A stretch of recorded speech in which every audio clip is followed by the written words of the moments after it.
We have an hour. It's just like doing live webinar. So We've just got thumbs up. Yeah. we're starting. Oh wow, we're audio. So have you ever had one of those moments where you've spent your entire life as a massive nerd, and then all of a sudden the thing that you're really nerdy about turns out to be really popular and you don't know how to react? So we are all that right now. And thank you so much for doing that for us. And we hope that we can share that enthusiasm with you because boy, howdy do we love swords. And we love dances. I'm kind of shocked that so many of you care. This is wild. I wouldn't have turned up to this panel. For reference, this is Mosh's first ever panel. I'm not like... Yeah, I've never seen one. This is like, I'm on the wrong first steps. That's all right. Just dive into fine. Cool, so let's start off. So I want to start off with an acknowledgement of country, just because we are actually, we're on the border between the lands of the Boon Wurrung people and the Raja Wurrung peoples of the Kulin Nation. And I just wanted to acknowledge the elders past and present and that sovereignty was never ceded. Cool, so after that, let's get into it. We're already on your... Oh, Yeah. That's annoying. It didn't even click. Yeah, so we're going to speed run through introductions. So I'm Tim, pronouns they, them. My main focus is Victorian era swords, so sabres, epées, I do bowie knife. I run a club called the Old Sword Club. I used to do Viking entry enactment. I've done boxing and submission wrestling, and I'm also a qualified historian. And now I'm going to make everyone pay attention to Mosh. Thanks, bud. So I'm Mosh. I have a really funny name. I've kind of gone insane over the last 5 years in consuming as much literature on historical fencing as I can. The last 4 years, I kind of forgot that there was non-fiction that I enjoyed. So reading that again has been great. I have a heap of competition experience in Muay Thai and Kyokushin, and I kind of got sick of getting kicked in the dome a lot. So I ran into a dude teaching Elizabethan backsword, and he's now my mentor in life and has gotten me into swords to the point of all my eggs are in this basket. There are other things up here that talk about me, but I like rapiers and I hate long swords but do them a lot. And I teach Scottish fencing, which is actually just bastardized French fencing, but we won't tell them. Yeah, I like swords a lot. Some of you I may have given micro lessons to over today and yesterday. You've all made my heart so warm. And if you haven't, you can catch him for the rest of this of this event. Just find Mosh. Just bug Mosh. Also, if you have to fence Mosh, Mosh's weakness is compliments. So if you say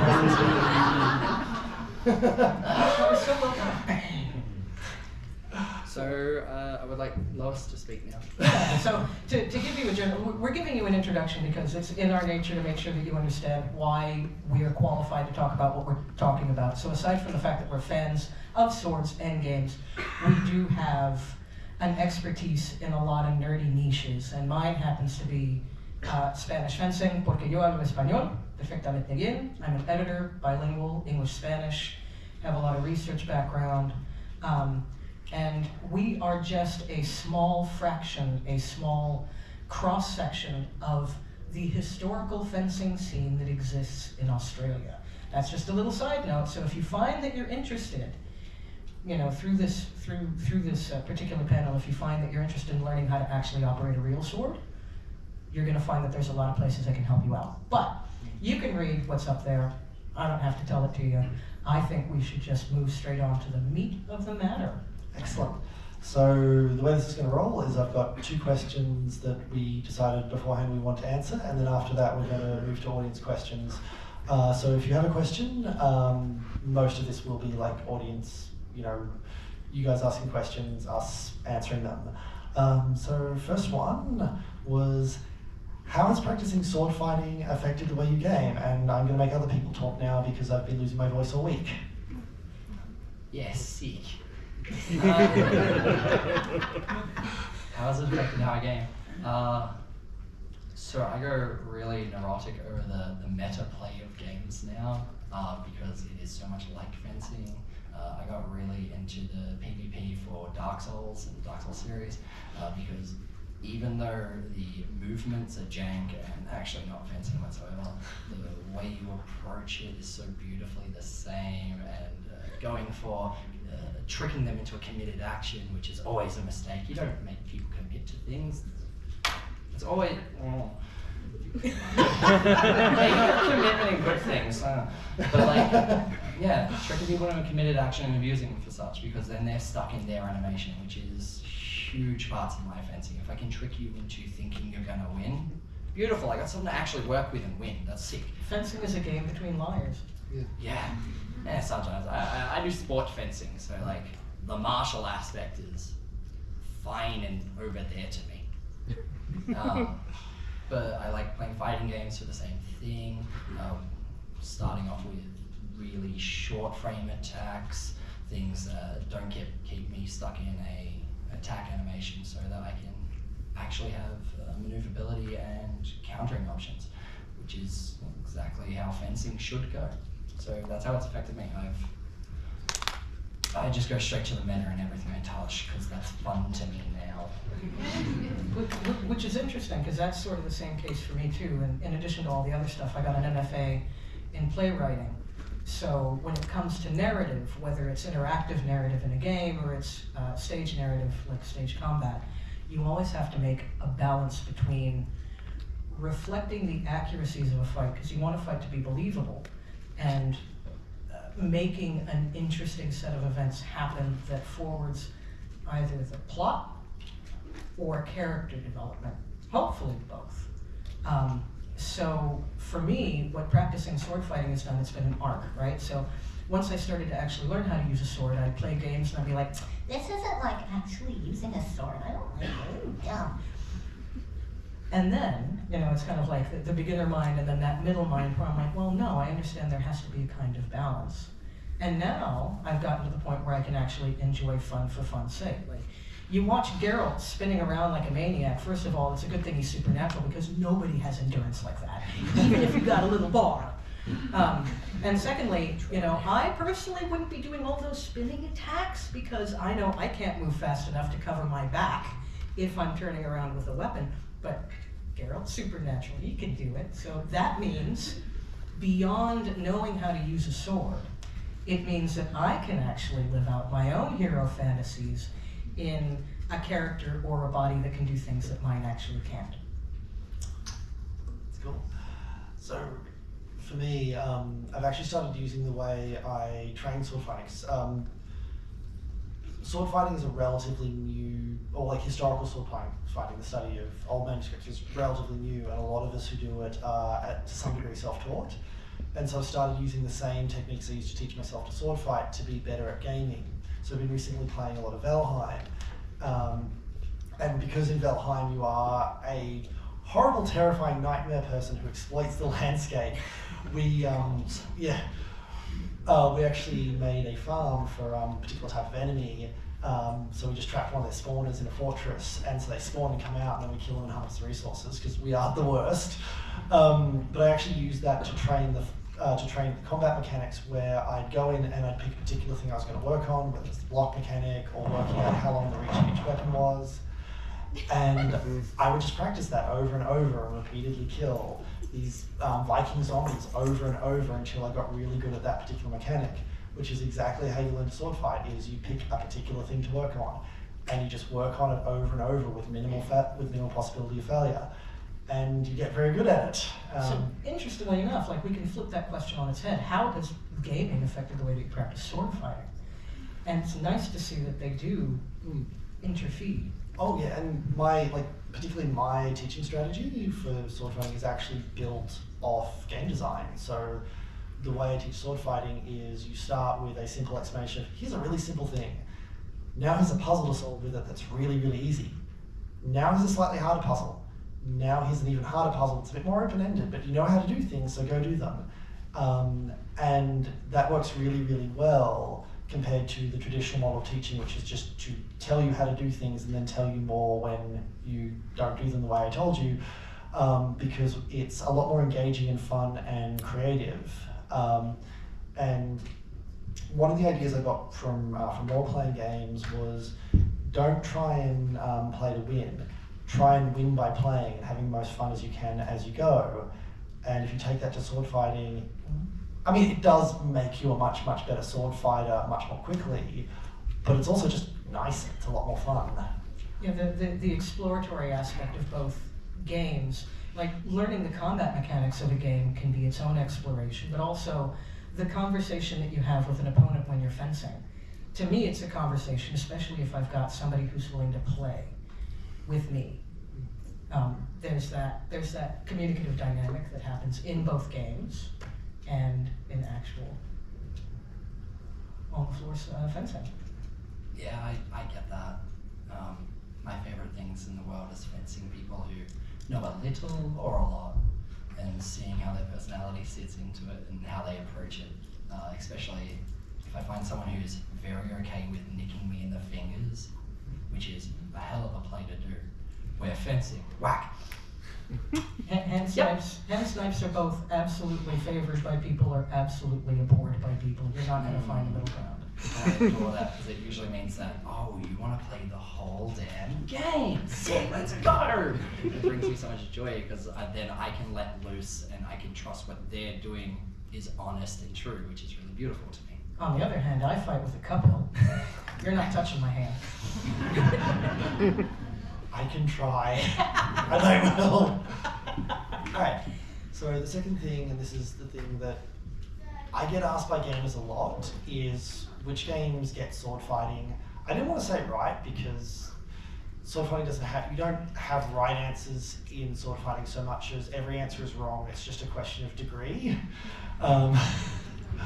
But these are games that really kind of capture A sense. a sense of what real sword fighting is like. I think we've probably got a few others that will come up. These are just the ones that I sort of brainstormed whilst putting the PowerPoint I've got together. some old festy ones that we'll talk about.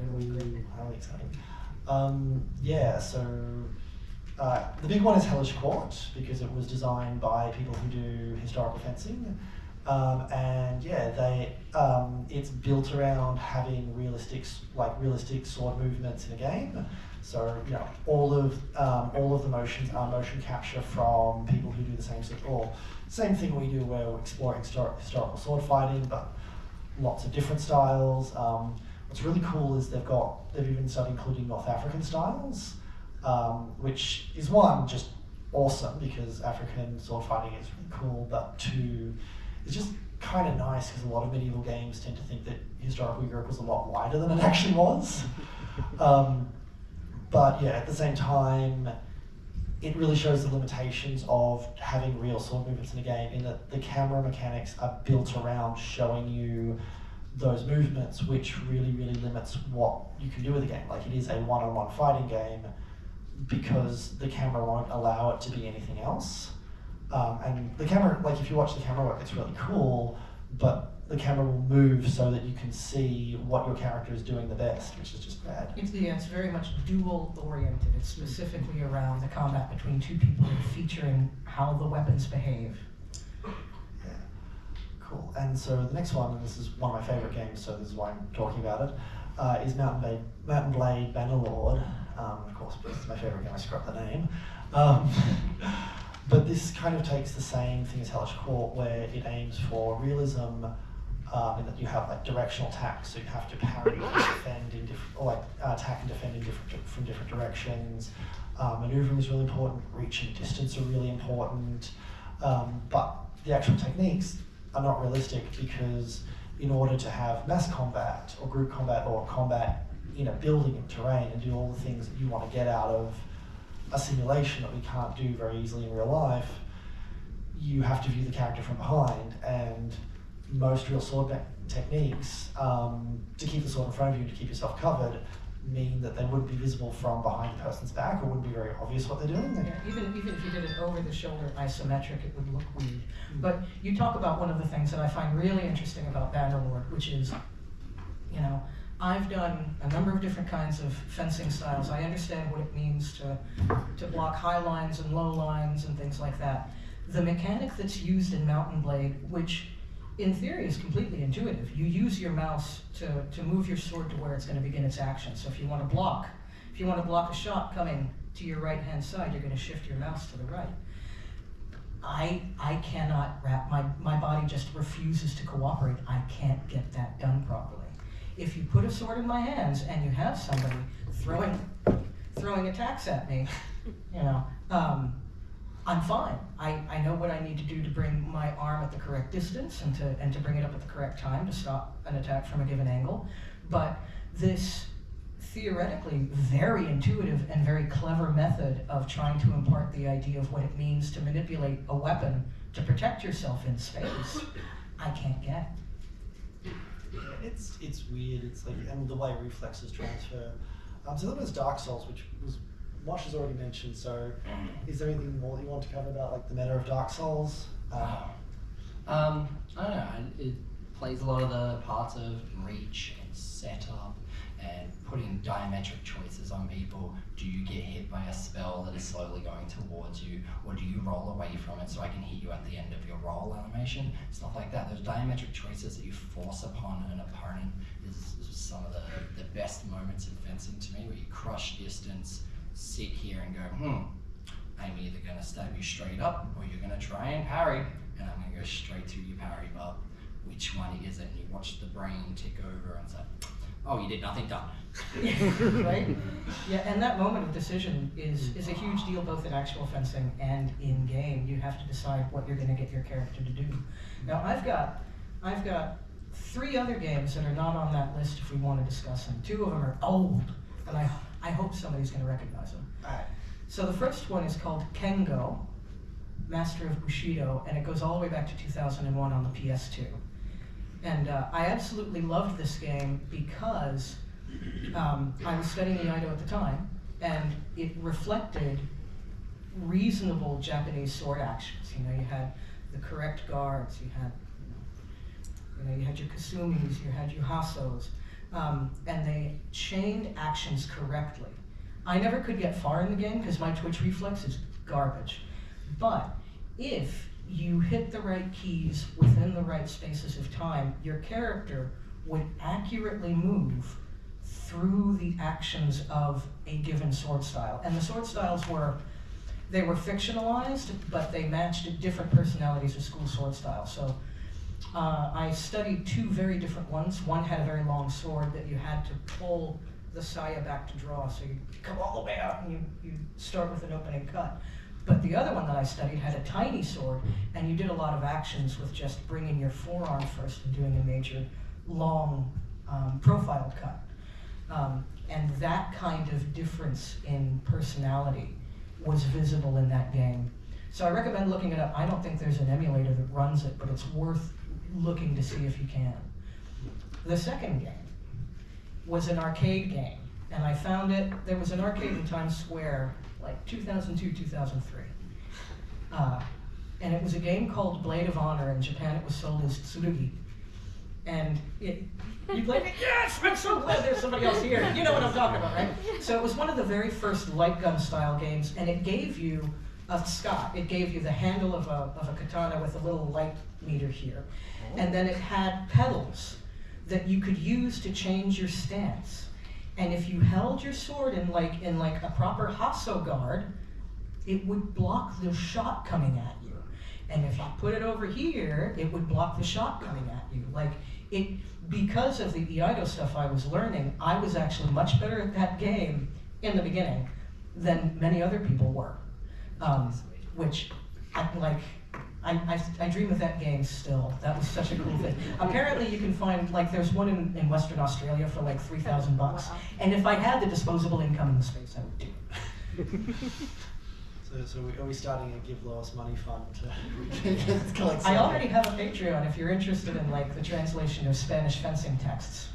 We can talk about that later. But anyway, the final one that I was thinking of was Greedfall that came out in 2016. The fighting mechanics are very streamlined. You have to make allowances when you're creating combat for a game. You need something that feels like a fight, You need something that is challenging to the player, but is also accessible to the player so they can actually operate the character and get things accomplished. So I personally felt that the mechanics for Greedfall, for me, hit a really nice sweet spot. So does it reflect good European historical fencing? Yes and no. Does it reflect the feeling of a good fencing match? Depending on your opponent, absolutely. Gosh darn it, it's fun. And especially, interestingly enough, not just with swords, but with pole arms. Because I'm a big halberd fan. I love me a naginata. Using pole arms in that game was actually really fun and dynamic because, as Tim mentioned earlier, spacing, the distance was really important. You had to get your distance right. And if you got your distance right, the rewards are absolutely fantastic within the fight. That's really cute. I'd really like to mention a game that I know a lot of people ask me about, which is Kingdom Come Deliverance. Some of you may have played that. I have two really fond memories of it that is really ties in with fencing really well. One, the meta in the game of getting people done and dusted was stab them in the face with a longsword. That's just good fencing. If you can do that first, you win. And like the fact that like you could be full plate armor and old mate had his flap up and just get it done was so beautiful too. And like in real combat, even if the plate is down, you throw that thrust hard enough, there's going to be a really nasty jarring moment that could be a concussion from torsional forces. You still got him. He's going to fall over. Now you got your stiletto, or you got your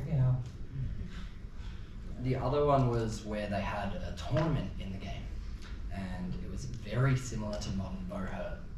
And the meta for that tournament was to kick them into the corner, lean them against the list, concuss them, rinse and repeat, rinse and repeat, rinse and repeat. And I had endless joy doing that because I know my friends who do Bohurt, like Molly, who's in the crowd giggling right now, does that to people weekly to monthly, and it's gorgeous. And they actually replicated the Bohurt kind of meta play feel so romantically to me. Like it isn't a one-for-one. It's just the beautiful parts of it. Grug and grug and grug and grug and grug and grug and grug, really methodically. You ring a bell enough, you're going to win. That's why I was. So we're going to open to audience questions now. So if you have questions, chuck a hand up, yell out, maybe get a microphone. Just one thing, because we used the term Bohurt just now, and I know that we will use a bunch of terms that many of you might not know, so there's some key terms on there. Bohurt or Boohurt, I think I've been pronouncing it wrong all these years, is basically a recreation of medieval tournaments, but it is specifically noted for its brutality because if you go online and look at matches, like they hit really, really hard and it is incredibly entertaining. And they are in full metal kit, like proper, yeah. The only thing that's not historical about it is the lack of theft. Historical medieval tournaments, part of the goal of them was to steal stuff from the other team, which for some reason has just never been recreated. That is the next meta. Alright, so do we have any questions? Check hand up. There's a, oh, yes. One there and then we go. Are there any games that you've had to actually put down and stop playing because something like the anachronisms or sword fighting has made you go, this just is hurting my brain, and basically have destroyed the enjoyment in the game for you?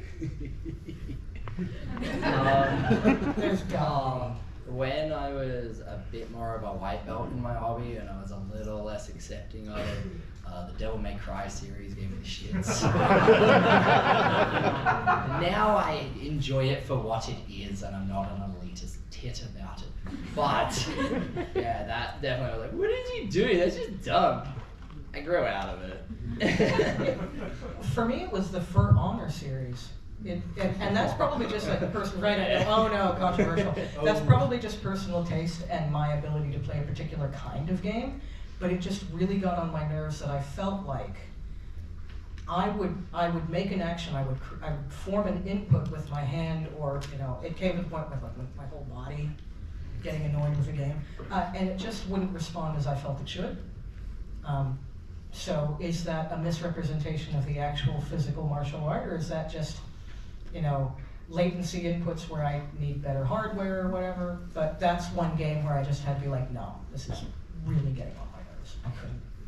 Well, if we're getting into controversy, so the two games, I didn't stop playing them, but I did modify how I played. So the first one I want to mention is Witcher 2, where I just found the combat really frustrating for like the long spinny animations, and I'm like, all right, and the fact that I couldn't switch things up. Lack of realism doesn't normally bother me in a game, at least when it comes to sword fighting, but with Witcher 2 I just dropped the difficulty down to easy and just played through the story, because I'm like, I'm not getting anything from this combat and I just want to click through it. The other one that's probably going to be more controversial is actually Dungeons and Dragons. Oh no, that's not controversial at all. I've been yelled at so many times for saying this, but Two-weapon fighting is going to put me on a rant. oh, That's sick. you think about it, a shield is a weapon, so really most fighting is two-weapon fighting. No. Sword and dagger. Oh no, well you're going to have a lower attack with your sword. No, I'm not. Anyway. This ultra detailed, almost crunchy. For anyone who's not down with like paper and dice role-playing terms, crunchy means crunchy games with very, very detailed rule sets, where it has all of these interlacing mechanics, none of which are in any way built on reality. And I just I've had so many people use that as a benchmark for medieval combat and sword combat. Can I just say? No. To add to yes and you, can I just say the weights of weapons are absolute nonsense. I cannot even begin to I just can't. All right, so I've got a montante. A montante is Big stick. yeah. It's a king-size sword. Yeah. So if I'm standing, right, my montante comes up to here, right? Now, mine is an actual historical replica. It's made out of plastic because I'm not made out of money and can't afford one made out of metal. But it's built to scale, and it's built by folks out in Spain who know what swords should look like. Guess how much that weapon weighs? Just shout out some guesses. 7 pounds. 3 pounds. 10 kilos. How many Americans do we have here? That's not imperial, man. That's amazing. It's 1.6 kilograms, and that's based off of historical artifact in the Madrid Armory, in the Royal Madrid Armory. Wow. 1.6 kilograms. That's 50 grams heavier than my longsword that's only this long. And it has to do with the way things are made. And then, when people make these idiotic arguments about, well, women can pick up heavy swords and first of all, have you seen women who work on farms and do physical labor? You're going to tell me they can't move around a 5-pound piece of metal? Yeah, no. Secondly, if you're fielding an army or any kind of unit fighting force, do you want to give them big crowbars that are hard to move and it's going to make them tired after a while? Or do you want to give them precision tools that are going to let them do their job efficiently without turning them into, bruised meat? It's actually one of the big misconceptions about swords is the weight, because they feel really odd when you first pick them up because there's nothing else in our lives that has that distribution of weight. But I was just weak as heck when I first started sword fighting, and it took me all of a month to build the strength to wield a sword perfectly efficiently just from doing it. So part of this panel was to encourage people to take up sword fighting, and if you're like, oh, I don't know if I have the strength, just come and train for a month and you'll be fine. Swords are for everybody. Let me just make that clear. I'm going to say it again. Swords are for everybody. Yeah. Even people who lose the use of their right hand and then have their husbands teach them how to fence left-handed because the fencing instructor was too snobby to do so. And can still do it in my walker. That fencing instructor can go take a long walk off a short pier, frankly. But yes. I wasn't championship material anymore because my neural injury became permanent. So. It's not about being championship material, that's nonsense. It's about having fun with friends and swords. And you may laugh, but there's a lot of schools across Australia that are all about having fun with friends and swords. You've been super patient, I'll get to you in a second, I promise. So just very briefly, I know I'm not the only school. Tim's got their school. There are a number of schools across Australia that are all about, if you want to learn how to use a sword, we'll teach you. If you need to be in a chair, that's fine. If you've got neurological issues that make a heavy weapon too heavy, that's what foils are for. That's what this is for, if you can't get a foil. Yeah. Right? So once again, swords are for everybody. Okay, you've been super patient. Yes. Well, since my question actually got taken, but I was going to ask the exact same question. I'll pivot slightly and say, what examples in popular media like TV, film and things have you seen where swords and fighting is represented the best? I wish I could remember any. There are some. There's what's the Russian film with what's his face with it's the one with the small sword duel. Yeah, the Duel. Is that what it's called? The Duel. So the Duel actually has a beautiful small sword dueling scene at the beginning that's quite well done. In terms of actually reflecting what a sword fight would look like. I mean, like, sword fighting, it kind of sucks to watch until you know exactly what you're watching. That's why, like, Olympic fencing isn't doing the greatest popularity-wise, right?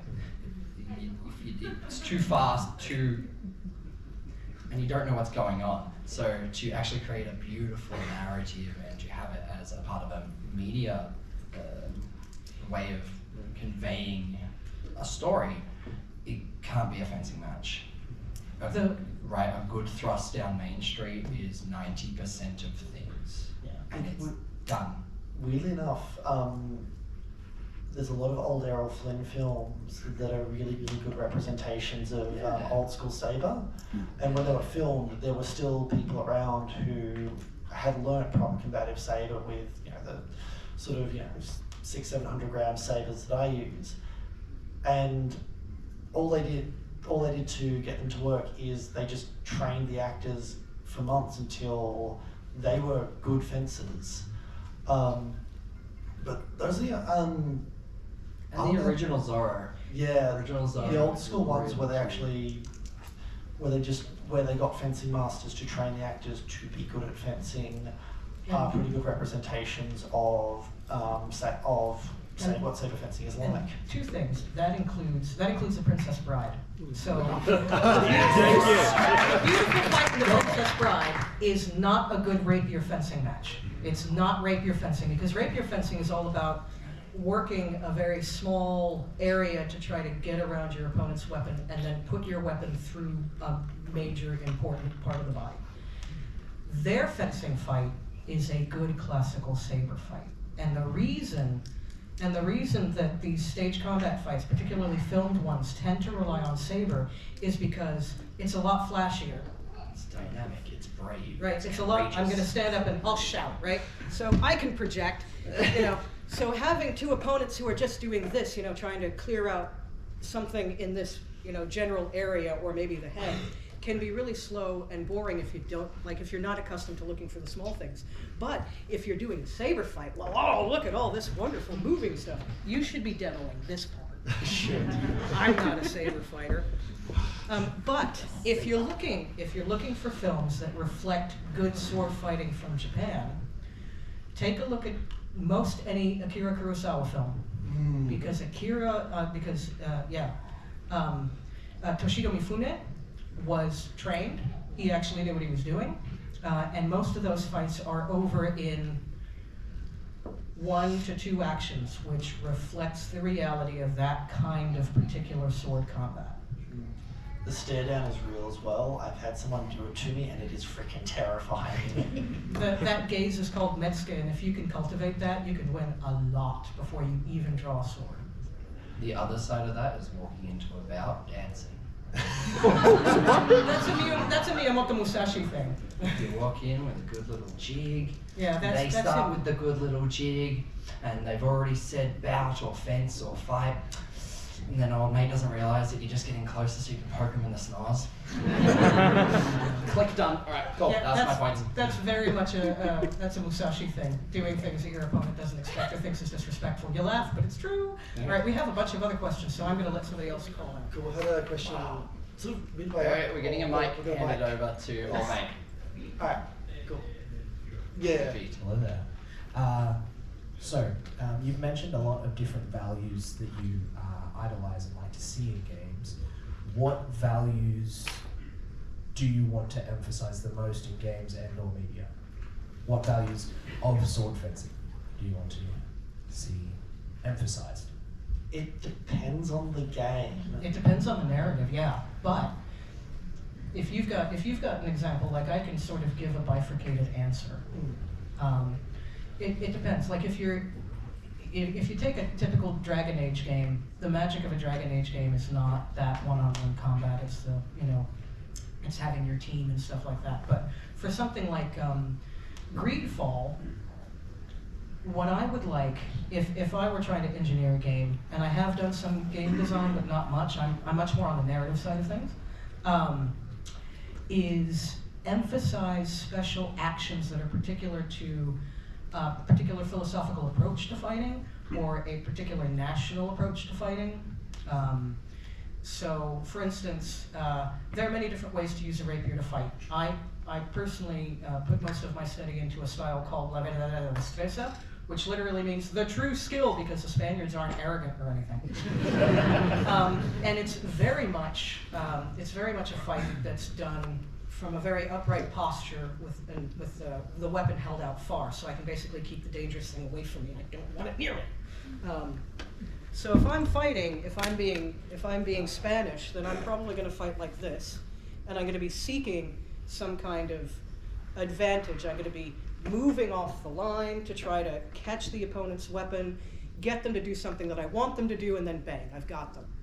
But if I'm fighting like an Italian, I'm going to be back here, because I don't want them to know what I'm going to do with my sword, and I've got my hand here to protect myself, because you sure can beat a weapon out of the way with your hand. You can do it bare-skinned, but leather is actually pretty good at preventing a quick draw cut. Don't ask me why I know that. So if I'm here as the Italian, you can see that it's a very different way of dealing with space and time, but ultimately, these different fencing styles are answering the same problem. How do I make sure that I don't get hit by, my opponent over there, while still making sure I can hit them? So I can either choose to manage this great big space in front of me and have this wonderful manipulation tool to allow me to control the opponent's weapon, or I can be the Italian who says, I'm not playing your game, you can't touch my sword, go away. Right? So, like, for instance, if I were going to develop a game that would focus around that, then that would be fun. It would be like like a Street Fighter, but 1600s. I mean, what I look for in a game that purports to simulate sword fighting is that it doesn't do or simulate the things that I can't do IRL. So, like, I briefly played Hellish Court, but I'm like, yeah, but I can go and fence actual people with actual weapons. Yeah, and it's fun, and I do enjoy it, and like, don't let that deter you. But the thing that I really value, like the thing I really seek out, and part of why I like Bannerlord, is Bannerlord, there's horse riding, where you can ram your horse into people, and there's sieges and things like that, where the base level of like realism of like angle and distance control with the combat means that I can actually feel like I'm in the siege, that I'm unlucky enough to get hit by a catapult or, shot in the face, and I might also not be very good at video games. I mean, for me, what I look for in terms of realism is I want the immersion, because a lot of why I like to play games is I like to try and put myself in the mindset of someone else and build empathy that way.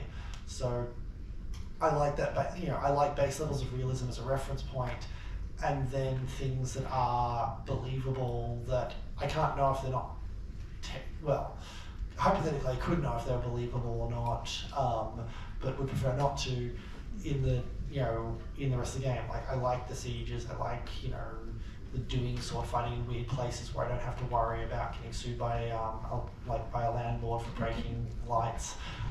So yeah. I'll be pretty quick because I know we're gonna start running out of time soon. I'll try and be concise about it. The thing that I want to see more in games is this crunch, this beautiful, amazing crunch that occurs as distance slowly closes, and you feel your actual available options start diminishing.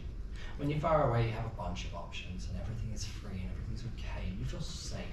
But that slow descent into hell as, oh, there is only one last good option or not. Yeah, right, let's go. And that feeling of setup and all this beautiful setting up so that I think I've got everything how I want it to go. I think I can go. I want to see that feeling a lot as my own thing. Sorry, was that 5 minutes or 10? No, sorry. Well, are we all good for the next question? Oh, yes. Yes. Yeah, good. Okay, first of all, foil, saber, or epee? Second of all, do you think that Dark Souls and by extension other FromSoft games inform the way that like you play aside from just the tactical aspects of it? So like distance timing, like Yeah. the concept of things like attack nose and etc. Yeah. So I can answer the foil, epee, or saber. My answer is yes. The more swords, the better. Like, why would I not want to play with all of them? I mean, each of them have their advantages. Like, foil is really good for very fine, granular action and controlling space between you and your opponent. Epee is really good for finding openings and taking them, because epee you can touch a number of different places where foil doesn't count. Saber is just fun because you're like moving that thing around and you feel like you're a Napoleonic soldier. It's awesome. Yeah, now we're waiting for you. Come on. Me. Foil, epee, Yeah. or saber? Yes. Yeah. Also yes. Because my specialty in historical research in sword fighting is saber saber before it got super light and very different, epee when it just started, and foil that had been the way it was for about 150 years. And we're still training. Still training weapon. Oh, also fun bit of like sports fencing trivia. The oldest weapon in the Olympics in terms of style is actually the foil, and no one realizes it because they all think that sportification is a recent thing when it's not.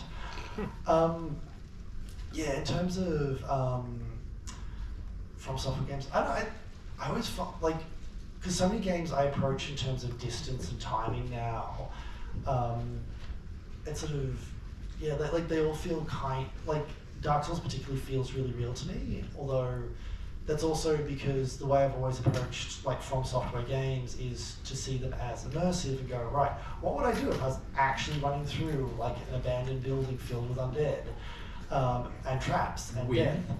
And yeah, so I'm like cautiously moving, looking around every corner. Except for one time where I was in a share house and had a housemate who liked to coach me as I play video games for some reason. And there's this one time where I ran into a room and he freaked out. He's like, you can't do that, you have to be cautious, this is Dark Souls. But I was deliberately running along the side of the wall and basically setting it up so that I only needed to see like this much of the room to be safe. To get behind the ambush that was in the room, and it was great because I ran in, my housemate screamed at me, at which point all of the zombie skeleton hollowed things in the room jumped out and attacked the doorway that I was nowhere near, and I backstabbed about 3 in a row, and it was it's one of my funnest memories. Yeah, so I mean, for me, I think like realism is also very emotional in a way, and Dark Souls does capture that for me. And so yeah, Mosh, answer questions. Yeah, I'll be controversial. The saber. It is the hero's The weapon. hero's weapon. There is a very niche bunch of fencing videos with only a couple hundred views on it that most people who sport play HEMA quote constantly. So I'm very happy I got to quote this very niche dumb thing. I'm I impressed also that like adore- at least 3 people in the audience got the reference. So Yeah, that makes because me they're happy as well. also niche sword nerds. I do adore epee. One of my, for lack of a better word, senpais is an epee fencer because he got sick of doing historical fencing because he was winning too much. Bastard man. He actually got sick of getting all the first place trophies, so he went into a different sport. I hate him. So epee has a very soft, close place in my heart because of his insane journey. Distance, timing, positioning, that's just good most games of overcoming another person. FromSoft does it really well, and that's beautiful to me. Distance manipulation is a huge part of fencing and a huge part of playing those games, and you can never ignore that, because if you ignore it, everything goes wrong, because distance is so intrinsically tied to time, and inches are milliseconds, and that's really beautiful that they capture that. And any games that can capture that is so cool to me, because those are 2 very different concepts married up beautifully. So that's my answer. All right, we've got a question there, and we've got a question there, and I think. Second question here, question. Unfortunately, And if we still have questions you want to ask, and you wanted to ask, like you're okay with me answering them, I'm happy to talk to people outside. Me too. Just if you see me around, just hit me up. I will never not want to talk about swords. Well, yeah. You can ask him about, yeah, it's going to be sword talk. Some questions. Anyway, Questions? question, yes. do you ever touch on or use bayonets, and how do they compare generally with swords? You know, because a lot of the time they're kind of compromised to be able to fit on the end of a gun. So how viable are they against the more pure, just bladed variants? So, Very good stick. so here's the thing, right? Like, bayonets are not meant to replace a sword. They're meant to be a replacement for the pike. They're meant to be a replacement for a long hefted arm. Basically, it's like, well, we're not going to give you a spear. You've got this firearm. Well, we can put a knife on the end of it. And that's really what it is. It's meant to be a hafted weapon that keeps your opponent at bay. There are definitely manuals out there in French, in Spanish, in English. Actually, there's some good English ones, because once you hit bayonet, you can find American, you can find British, you may be able to find Canadian manuals. But the principles are there, you know, and it's actually quite like rapier, because the idea is you don't want to move this big heavy weapon around like this because you're leaving yourself uncovered, you're going to get smacked.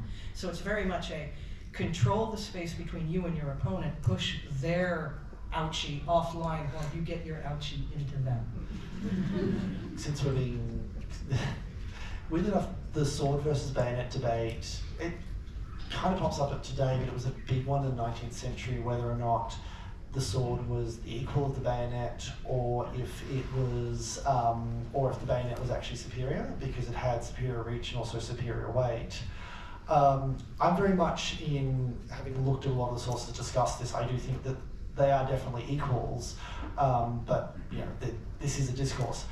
The one thing that I will say about it, and I think gaming has really taught us to express this as an idea, the meta of sword versus bayonet is really interesting, in that if you just give someone a sword and give someone a bayonet with no training, let them go at it, the bayonet wins.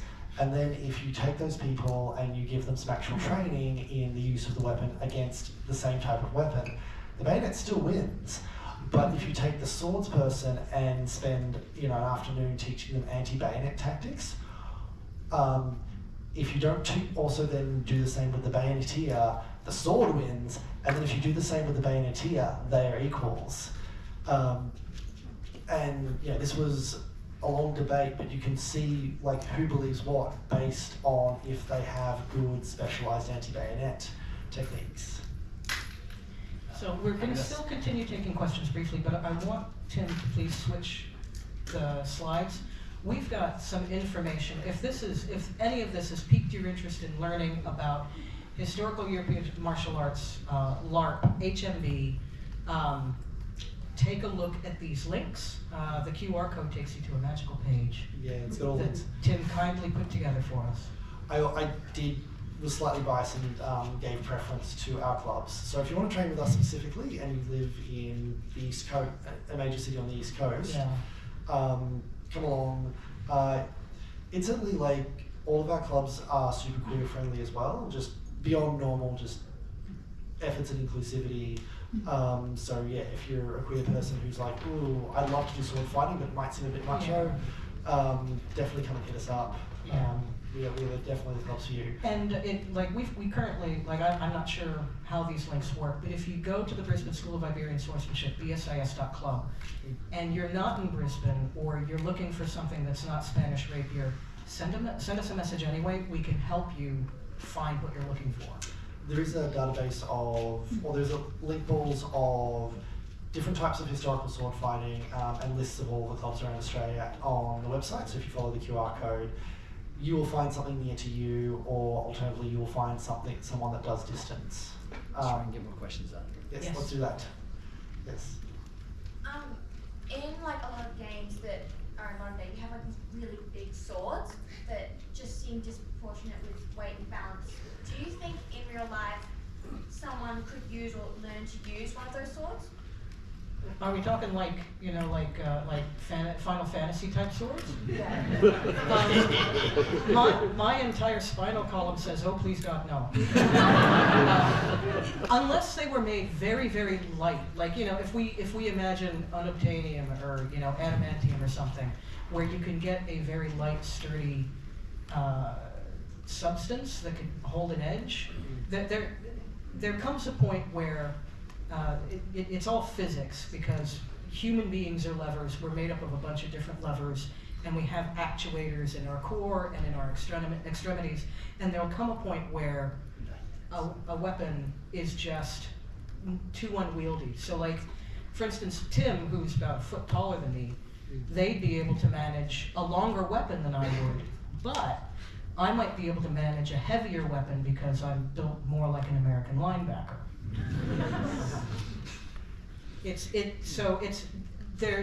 There is a distribution curve of weapon sizes, but there does come a limit where length or weight is just too unwieldy for somebody with regular human characteristics to manage it. I'm gonna sell a different idea on that. It's still a bad stick, but tactically, your ability to move that would be quite slow. Really. It's a matter of being in the right spot at the right time. And if your stick doesn't let you be where you want to be, and you need to invest higher, you'll start selling out lower. And you won't be able to put it where you needed it if it's too heavy. And that's one of the really beautiful things about lighter weapons, and we're seeing that in the current meta for historical fencing, as people first started from reenactment and want something that's real and heavy and feels like a real sword. And those grugs are getting stabbed in the face with 800-gram swords, and it's beautiful. Because you get to actually put it where you want it. Miraculous shit. Breaking the tactical meta. And you want something that you can move comfortably, that, just like Mosh said, goes where you want it, when you need it. Yeah, that's a huge ask for most things that were made longer than 5 years ago, unless, wow, you're really lucked out. The flip side of that with game design is a lot of, even when you have games that have historical arms and armor, the swords will be a bit bigger than they were historically, so that they're easier to see on screen. And the same actually and this is some legacy of miniature wargaming. I remember as I would have been about 14, there was a big exhibition of arms and armor from Austria that came to Australia, and I was very, very into Warhammer at the time. and I was absolutely amazed to see how similar a lot of the weapons on the Warhammer miniatures were to these 15th century Austrian like swords and stuff. Except I realised that the Warhammer ones are bigger, but if they were like accurate, they were to scale to a human, particularly like the small things like daggers and stuff, you just wouldn't be able to see. So like I know with Japanese games it's different because the size of the weapon is a narrative device to show you, like to demonstrate the internal power of the person. But there's also like a design aspect where game designers want you to be able to see what your character has or what the other characters have from a distance, so they make things bigger. Yes, we should move on to another question. It's still finding its peak, but have you seen any good examples of VR, like with sword fighting? I have, because I enjoy VR. Yeah, I can't do it. It makes me seasick. I can't help you there. Oh, I forgot the name of the game because I haven't played in like a month and a half. Blades and sorcery? Yes, sick. That is dope. That's really dope, and it works. It is pretty good. David, my mate who's in the crowd, we spent a night playing that. He was so happy to be doing magic in a sword fight. It's a lot smarter than me, where I was getting salty purely on how much in blade interactions feel. Our ability to see information, process it, act upon it takes about 300 milliseconds or about that. And our ability to feel and act upon it takes about 250 milliseconds. So that's super fast compared. Not being able to feel the damn thing and where it is on blade alignment, and because it's a battle lever, when they push here, it's easy for them to push, hard to push here. I was getting frustrated that I just kind of had to keep jamming it in and hoping my strong was catching it, or I was boned. Feel is actually a really important component of fencing. We can talk about that outside because I know we got more questions. Yeah. Gonna be last one. Oh, one more. Do you think that dual wielding or like two weapon fighting in media and like games are accurate, or are they very inaccurate? It looks sick. It depends on the game and it depends on the narrative. But no, I don't feel like I've seen a lot of good two-weapon fighting represented. So one thing about two-weapon fighting from like a historical perspective is it did happen historically. There are even manuals saying how to do it, but it was really, really rare. No, Whereas, not in the 1600s. oh, like yeah, in terms of symmetric, in terms of this using two of the same weapon. It's very Oh rare. yes, agreed. Yes. Yes, agreed. Two weapon. Yes. I mean, if you dual wielding to me always is two of the same weapon, because if you say, oh no, you can use, it's different. Well, That's fair. the most common weapon combination in history is spear and shield, and that is technically two-weapon fighting. And in civilian cases, it's sword and dagger, or cape and dagger, cloak and dagger, sword and dagger, sword and cloak. Yeah, there's a lot of that. I mean, it's very rare for multiple reasons. Like one is when you have two weapons, you tend to give them specialized roles, and having so what you want to do is have two different weapons so that you can have two weapons that are really optimized to the role you're giving them. The other is once your swords get past a certain length, like once you get to like medium length swords, I guess, I don't know what that is in like number measurements. 32, 36 inches. Alright, That is so a fake number. yeah. So that's actually 36 inches is side sword. So hang on. Right. So this is minutes. This is probably close to an optimum, Renaissance blade length. But yeah. Yeah. When you get to that length, coordinating two different weapons becomes exponentially more difficult, and so becomes like the skill level needed to do it becomes prohibitive to anyone who can't do a lot of training. Yeah. To jump in with a historical example. There's a text that I've translated, does two swords, and it's only for crowd control, it's not for dueling. Mm-hmm. You're moving the swords around to keep people away. Cool. So go on. Yeah, and that's it's the one thing I notice a lot with a lot of core sort of game mechanics is there'll be, three play styles based on weapons, and there'll be sword and board for defensive, there'll be like a two-handed, like a long sword type thing, a two-handed axe for offensive, and then they'll have dual wielding as like a mix. Oh yeah, like roguey daggers. Yeah. Stuff, yeah. we're being told to wind up. But yeah, that and it makes it seem like it's a lot more common than it actually is. Dual hitting two of the same weapons is actually quite rare in history, and I think that's us, unfortunately, out of time. So thank you all for coming. Definitely, hopefully we've inspired you to actually try this stuff out for real. One more question. This was recorded, right? What? We end up recording this. I've Yes. got a recording down here, yeah. Where is it going to be put? We'll add it to the page. We'll put it on this page. I will embed it on this page. So folks, take a picture of that QR code, Yeah. and eventually the video will show up on that page. If anyone would go back over? Yes. Thank you.